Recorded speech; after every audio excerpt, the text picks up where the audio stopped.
आज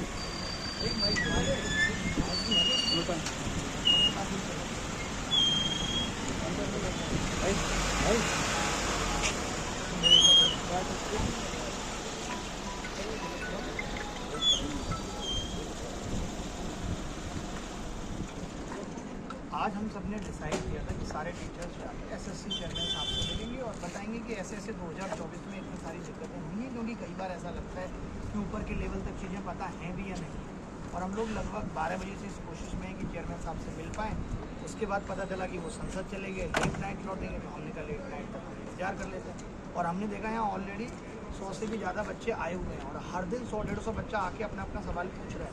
लेकिन क्या होता है ना कि जब 100-150 बच्चा आके सवाल पूछता है तो जवाब इग्नोर कर दिया जाता है। बट अगर वही 100-150 जो हर रोज़ आ रहा है वो एक साथ आके सवाल पूछे तो जवाब देना फिर मजबूरी बन जाएगा।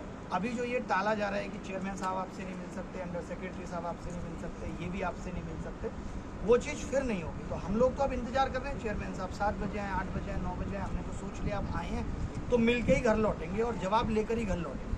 तो आप सबसे भी यही गुजारिश है,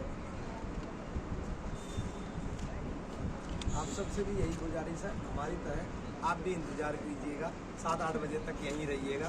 SSC CGO complex SSC head office के बाहर हम लोग आप लोगों का भी इंतजार कर रहे हैं। हाँ सभी कुछ चीज़ें बोलेंगे।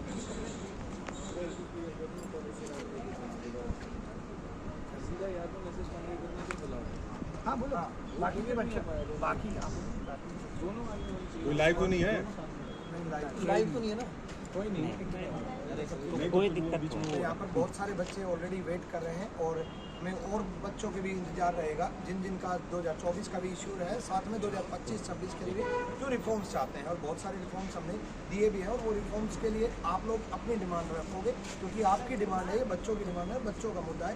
तो बच्चे यहाँ पर हमारी तरह इंतजार, मतलब जब तक एसएससी चेयरमैन साहब से मीटिंग नहीं होगी तब तक हम भी और आप लोग भी सब एसएससी चेयरमैन साहब का इंतजार करेंगे। और बात यह है कि हम लोग तो आपको रिप्रेजेंट कर रहे हैं, लड़ाई आपकी है, हम आपके सहयोग में हैं, हम आपके लिए खड़े हैं, हम आपके लिए, आप सवाल नहीं पूछ सकते, आप हमारे पीछे खड़े हैं, हम आपके गार्जियन बढ़ के खड़े हैं। कोई मेरा भी भाई है जिसका नहीं हुआ, मैं उसके लिए आया हूँ, कोई इनका जानने वाला है, ये इसके लिए आया, सब एक दूसरे के लिए आए। बट जब ये सारे बच्चे एक साथ मिलके कलेक्टिव होकर आवाज़ उठाएंगे तभी वो आवाज़ दूर तक जाएगी। और हम लोग बहुत शांति से सब सवाल पूछ रहे हैं, हम लिख के लाए हैं सारी चीज़ें कि ये गलतियाँ एसएससी ने 2024 में की, 23 में, आप पिछले 5 साल से हर साल कुछ ना कुछ नया नाटक करके ऐसे बच्चे जो वाकई में डिजर्व करते हैं उनको बाहर कर देते हैं। और ये कब तक चलता रहेगा, आप ये पूछना चाहते हैं, आपका इरादा कब तक है, ताकि बच्चों को बोल दें कि फिर आप तक पेपर ही मत दो। पहले ये नहीं कि लोगों की भर्तियाँ हो जाने देते हैं, बाद में बच्चे जो पढ़ने वाले हैं वो सिलेक्शन लेंगे। रानी मैम आप कुछ कहेंगे?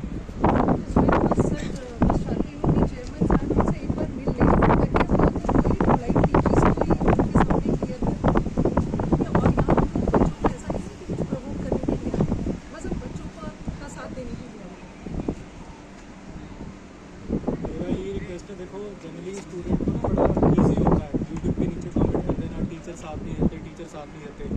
अब टीचर्स आप लोगों के साथ हैं। देखो मुहिम तो आपकी है, हमसे जो आप एक्सपेक्ट करते हो कि हम वीडियो से सपोर्ट करें, आपका ट्विटर कैंपेन से सपोर्ट करें, ग्राउंड पे अगर आप चाहते हो कि आप अगर 20 बच्चे आए हो तो हमारे साथ हमारा टीचर क्यों नहीं है, देख लो सब खड़े हैं। अब भी अगर आप लोग मतलब आप खुद के लिए खुद ही आवाज़ नहीं उठा सकते तो फिर देखो गलती आपकी है, फिर हमारी साइड से पूरी सपोर्ट है। अब आगे का काम आप लोगों को करना है। तो सभी लोग समझ गए होंगे सारी बातें, अब आपको स्टेप्स लेने हैं। कमेंट के साथ साथ आप खुद बताइए कि आपके लिए क्या बेहतर है क्या नहीं, और आप पर्सनली बताएंगे तो ज़्यादा बेहतर है। जून से जैसे पेपर शुरू होना जाएंगे, 2025 के सारे एग्ज़ाम लगातार पेपर होंगे, तो 2024 में जो गड़बड़ हुई है वो जून से 2025 का जो एग्ज़ाम का सिलसिला शुरू होगा एसएससी का, वो दोबारा ना हो। हम सबसे पहले उसके लिए रिफॉर्म चाहते हैं। तो जितने भी बच्चे तैयारी कर रहे हैं 2025 के लिए, 26 के लिए खुद को प्रिपेयर कर रहे हैं, वो एक बार जो है यूट्यूब पे, सोशल मीडिया पे भी, और अगर आपकी कोई जेन्युइन समस्या है तो आप यहाँ के टीचर्स के साथ मिलकर जोड़ सकते हैं। और सबसे बड़ी चीज़ ये है कि जहाँ इतने सारे बच्चों के साथ गलत हुआ है, 1200-1400 से ज़्यादा वीडियो यूट्यूब पे हैं जहाँ बच्चा अलग अलग टीचर से जाके मिल रहा है। मैं खुद इतने पिछले दिनों में 1500 से ज़्यादा बच्चों से मिल चुका, और यहाँ आए हैं हम तो सब बड़े पोलाइट तरीके से बात भी कर रहे हैं, भले ही कुछ बात बन नहीं रही, क्योंकि इनको भी पता है कि चीज़ें तो ख़राब हुई हैं, ये भी ये बात मानते हैं कि चीज़ें ख़राब हुई हैं, बट आप ख़राब कब तक करते रहेंगे? हम आदत डाल रहे हैं इसी खराबी की और फिर आवाज़ ना उठाएं।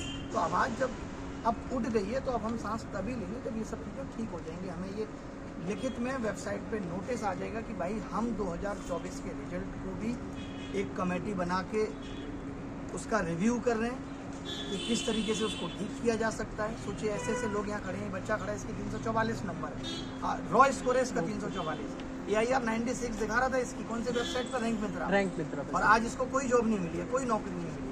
यानी 88%, 89, 90% नंबर लाके भी बच्चा सिलेक्शन नहीं ले रहा है। कल को हालत क्या होगी कि 390 नंबर ले आएंगे 10-15 हज़ार बच्चे, और आपके यहाँ वैकेंसी 8,000 होंगी, फिर आप डेट ऑफ बर्थ के हिसाब से लोगों को नौकरियाँ दे रहे होंगे। तो आप सबका भी अब मुंह खोलना चाहिए कि अब आवाज़ उठनी चाहिए, बदलाव बहुत जरूरी हो गया। सर 2025 में क्या मोहित सर जैसे 2025 में 390 नंबर से ज़्यादा लाना पड़ेंगे छात्रों, कहीं ऐसा तो नहीं है 410 या 400 लाना पड़े। जब 444 वाले का 96 रैंक है तो कितना बड़ा जोल है SSC। सारे पद बेचे गए। मेरा भी बच्चा 10 साल से जर्नी कर रहा है, कभी 4 प्रश्न निकल, कभी 3 प्रश्न निकल, और अब मैं SSC से कहना चाहता हूँ ये सब करना छोड़ दो। सर एक रिक्वेस्ट है यहाँ पर कि चाहे ये बात 23 की हो, ये बात 24 की हो या ये बात 25 की हो, सर लोग कह रहे हैं 25 की रिफॉर्म करो, 25 में पूरे बिकेंगे, फिर क्या लेंगे रिजल्ट? अच्छा ठीक है 25 24 की बात तो बात की है, पहले 24 का नहीं, आधार सर। है। ऐसे थोड़ी कि 10 साल बाद ऐसा नहीं होगा, जो आज हुआ है पहले आवाज उस पर उठी है। पहले 24 में करेंगे। वजह से ही हो पाएगा। हम टीचर्स हैं यहाँ पर, हम आपकी वजह से हैं, और आप जब आएंगे तभी जाकर के मुद्दा आगे बढ़ पाएगा। ठीक है, हम बता सकते हैं, बोल सकते हैं, लेकिन लड़ाई आपकी है, ध्यान रखिए इस बात को। देखो भाई, आप में से जितने भी बच्चे SSC के एग्ज़ाम देते हैं या देने वाले हैं, आप लोग अपनी सारी परेशानी ना हमारे कमेंट पे बताते हैं।